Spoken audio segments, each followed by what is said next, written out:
సభకు నమస్కారం. మనకు ఈ కార్యక్రమానికి వచ్చినటువంటి ముఖ్య అతిథులు బుర్రం ప్రభాకర్ గారికి ప్రత్యేకంగా ధన్యవాదాలు తెలియజేస్తున్నా.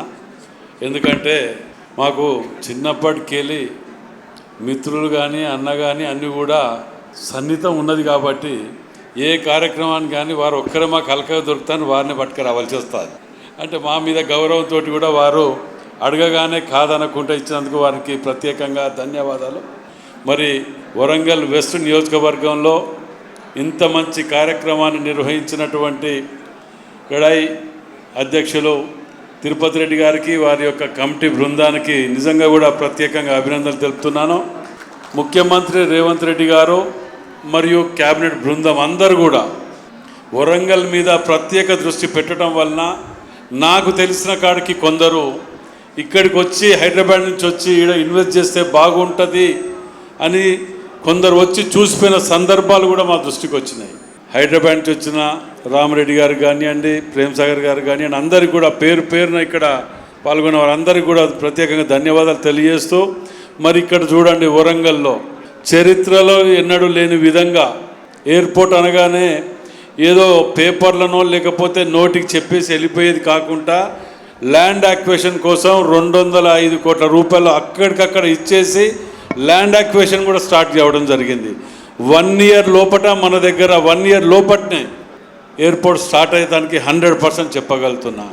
రెండోది అండర్ గ్రౌండ్ డ్రైనేజ్ది కూడా అది దరిదాపు డిపిఆర్ తయారైపోయింది, 80% తయారైంది. ఇంకొక 20% ఈ మంత్ జనవరిలో అయిపోగానే టెండర్స్ కూడా పిలవటానికి ఇది చేయటం జరిగింది. మాస్టర్ ప్లాన్ది మీరు చూడండి, అసలు మాస్టర్ ప్లాన్ తోటి ఎన్ని ఇబ్బందులు వచ్చినాయి, ఎన్ని ఉన్నా కానీ రాగానే ఇలా మాస్టర్ ప్లాన్ కూడా ప్రతి దాంట్లో కూడా ఎక్కడ వెనకాడకుండా వరంగల్ జిల్లాకు కేటాయించిన నిధులు సీఎం గారు వారి యొక్క జిల్లాకు కూడా కేటాయించలే. వారి జిల్లాకు పోతే అన్ని వరంగల్కి ఇచ్చిన మాకేమి ఇవ్వలేదు అనే విధంగా మాట్లాడుకొని విమర్శిస్తున్నారని చెప్పి మాకు అక్కడ కొందరు ఎమ్మెల్యేలు నన్ను అసెంబ్లీలో పట్టుకొని అడిగిన సందర్భాలు చూసిన.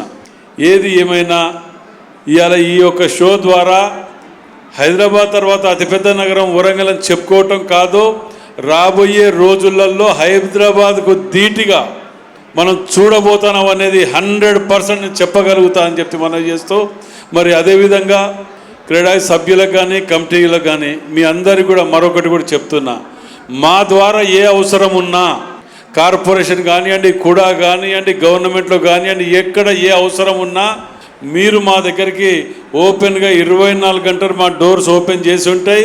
ఎక్కడ ఏ అవసరం ఉన్నా చేయించి పెట్టే బాధ్యత మాది అని చెప్పి కూడా మీకు ఈ సభ ద్వారా మీకు హామీ ఇస్తున్నాం ఇట్లా. ఎందుకంటే ఎక్కడ కూడా మీరు మొగమాట పడిన అవసరం లేదు. కానీ మీ బాధ్యత కూడా వరంగల్ నగరాన్ని పొల్యూషన్లో కానివ్వండి, డెవలప్మెంట్లో కానివ్వండి, నీట్నెస్లో కానివ్వండి చూసుకునే బాధ్యత కూడా క్రెడాయి పైన కూడా ఉన్నదని చెప్పి మనవి చేస్తూ సెలవు తీసుకుంటున్నాను. Thank you.